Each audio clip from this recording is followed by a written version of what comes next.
안녕하세요. 대여 김채연입니다. 썸네일이 너무 자극적이었다면 죄송합니다. 다만, 반도체 섹터가 국내에서 가장 쉽게 투자할 수 있는 섹터이니만큼 투자에 걸림돌이 될 수 있는 리스크들을 꼭 알고 계셔야 한다고 생각했습니다.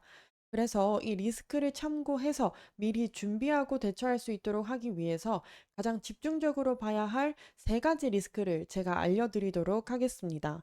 보시고 이 리스크들이 정말 어떻게 작용이 될 수 있는지 고민을 해보셨으면 좋겠습니다. 먼저 아무래도 이 파운드리에 대한 이야기는 계속해서 나오고 있는 것 같습니다.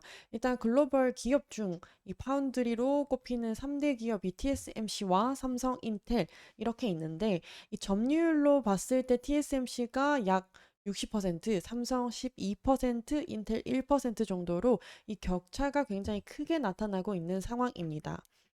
그리고 이 공정에서도 25년 2나노미터 공정 양산에 돌입하겠다라고 밝혔던 것이 이 TSMC뿐만이 아니라 삼성도 이러한 계획이 있었는데 지금 이 부분은 살짝 미뤄진 것으로 보여지는 상황이고 TSMC 같은 경우는 이 앞다퉈서 차세대 공정에 들어갈 예정인데 이 차세대 공정에 대한 고객사가 이미 있다라고 밝혀놓은 상황이기 때문에 삼성의 경쟁력이 조금씩 떨어지고 있는 상황이다라고 보여지는 부분입니다. 이걸 로드맵으로 같이 한번 본다면 인텔도 1%의 시장 점유율을 빠르게 차지하기 위해서 굉장히 노력을 하고 있는 상황인 것 같은데 이 삼성전자 같은 경우는 이 로드맵에 나와 있는 3나노 2세대 2나노 이러한 계획들이 사실상 조금씩 밀려 있는 상황처럼 보이고요. 인텔의 경우에도 사실 이러한 계획들이 2027년까지 1.4나노급 2세대가 양산이 되게끔 하겠다라고 되어 있는데 현재 이루어질지는 조금 더 지켜봐야 하는 부분이기도 합니다. 그래서 빠르게 1나노급으로 공정을 업그레이드 시키겠다는 의지는 분명한 것 같다라고 정리해 봤을 때 지금 좀 어려운 상태에 놓여 있는 삼성전자가 이러한 인텔과 TSMC에게 경쟁력 사이에서 얼마나 버틸 수 있을지에 대해서도 고민을 해봐야 한다는 것입니다. 사실 이뿐만이 아니에요. 일본 같은 경우는 23년 11월 보이시는 것처럼 토요타, 소니, 소프트뱅크의 자국 대표 8기업을 뭉쳐서 라피더스라고 하는 반도체 기업을 만들었습니다. 그래서 27년 2나노 반도체 생산을 목표로 내걸었고 미국의 IBM이 함께해서 이 2나노를 현실화시키기 위해 기술 파트너로 합류했습니다.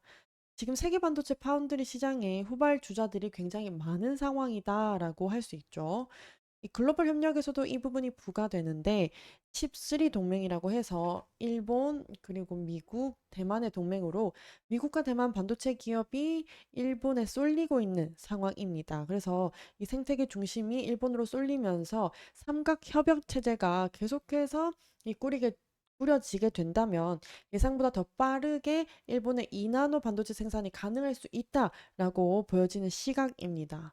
지금 현재 국내에는 반도체 파운드리로 삼성만이 두각을 나타내고 있는 상황이고 그마저도 파운드리 분사가 나와야 하는 것이 아니냐라는 말이 나오고 있기 때문에 현재 삼성의 파운드리 경쟁력이 좀 위태위태하다라고 봐야 되겠습니다. 두 번째로는 HBM입니다. 이 HBM이 중요성이 커지게 된 이유, 단연 AI 때문일 텐데요.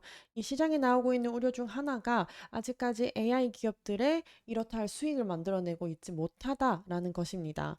일단은 성장성을 보고 대거 투자하고 있기 때문에 HBM의 수요가 늘어나고 있는 상황이기는 하지만 AI에 많이 의지하고 있는 구조다라는 것이 좀 중요 포인트가 될 것 같고 또 특히나 한국에서 이 HBM이 중요하게 된 이유는 반도체에서도 좀 뭐 레거시 디램이라든지 그리고 HBM과 같은 이 다양한 분야가 있음에도 불구하고 HBM에 좀 더 치중된 부분이 있고 또 레거시 디램 같은 경우는 가격이 떨어지고 있는 상황에서 HBM만이 수요가 늘어나고 있다.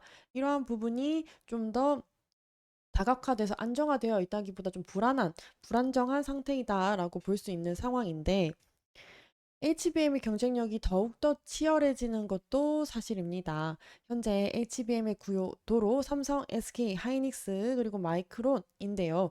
이 로드맵마저도 지금 이루어지고 있지 않은 상황입니다. 삼성전자가 12단 양산이 가능할지는 모르겠지만 엔비디아의 승인을 받지 못하고 있는 상황이기 때문에 SK 하이닉스의 8단과 12단이 승인이 되어 판매가 이루어질 것으로 보여지고, 마이크론 같은 경우는 수율과 양산이 좀 낮아져서 어려운 상황으로 보여집니다. 이렇게 하이닉스가 앞서고 있는 부분은 맞으나 또 이 부분에서 조금 어려운 부분은 SK 하이닉스의 캐파가 그렇게 높지 못하다는 문제가 있는데요. 물론 투자를 함으로써 이 공장을 점점 넓혀가는 것은 있겠지만 아직까지는 시간이 걸리는 상황이고, 그 사이에 얼마나 어떻게 치고 올라올 수 지 모르는 상황이기 때문에 이것도 살짝 불안 요소로 꼽을 수 있겠다라는 부분입니다. 그래서 마이크론이 빠르게 치고 올라와서 이 점유율을 넓혀간다라고 가정했을 때 이 HBM이라는 시장이 성장성은 있으나 좁은 시장에서 삼성전자와 SK하이닉스의 파이는 줄어들 수도 있겠다. 그래서 더 많은 시장을 찾거나 더욱 빠른 기술력으로 이를 앞서 나가야 한다라고 생각합니다. 현재 더욱 빠른 HBM의 성장을 보여주지 못하는 것은 SK 하이닉스의 캐파 한계와 삼성전자의 부족한 기술력이 논의가 되고 있는 부분이기 때문에 이러한 부분들이 빠르게 개선되지 못한다면 HBM의 수출량이 줄어들 수밖에 없을 것입니다. 자, 그리고 세 번째로는 이 중국 디램의 성장성입니다. 이 중국 같은 경우는 어느 분야에서나 언급되고 있는 상황인 것 같은데, 이 저렴한 중국산 디램이 시장에 풀리면서 가격 하락을 촉발하고 있는 상황이고, 이 업계의 전반적인 수익성이 악화되고 있는 상황입니다. 또 CXMT, 이 글로벌 생산 능력 비중이 22년에는 14%였다가, 아니, 죄송합니다. 4%였다가 올해 말이면 이 12%까지 올라갈 것으로 보여지는데, 또 25년쯤 되었을 때 15% 정도로 넘어설 것으로 보여지는 상황입니다. 현재 아까 말씀드렸던 삼성전자, SK하이닉스, 마이크론이 디램 생산 비중이 각각 37%, 25%, 17% 수준으로 CXMT가 3위 마이크론의 턱 밑까지 쫓아왔다라고 볼 수 있는 상황이고, 이 때문에 이 삼성전자의 실적이 떨어진 것도 하나의 요인이 되었었습니다. 그래서 지금 이 국가별 D램 생산 능력 점유율을 한번 보면 24년 1분기에서 25년 이 전망치가요. 한국은 어느 정도 수준이 비슷한 수준으로 머물겠으나 그래도 좀 줄어든 것을 볼 수 있겠고, 미국, 대만 또한 조금씩 줄어드는 모습, 그 와중에 이 중국만이 계속해서 성장하는 모습을 보여줄 것으로 보여집니다.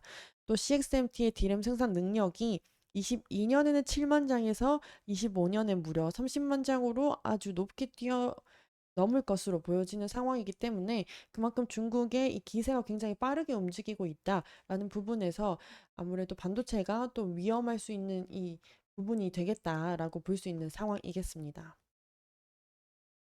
이처럼 이 한국 반도체 자체가 가망이 없다고 하기보다도 이 한국 반도체가 우리나라 수출의 가장 대부분 많은 비율을 차지하고 있는 것이기 때문에 반도체가 조금 더 부흥하기 위해서 국가의 안정성을 가져다 주기 위해서는 이러한 문제점들을 빠르게 헤쳐나갈 필요가 있다라는 부분으로 봐주시면 좋을 것 같습니다. 그럼 관련해서 또 소식이 있다면 제가 정리해 오도록 하면서 다음 영상으로 찾아뵙도록 하겠습니다. 감사합니다.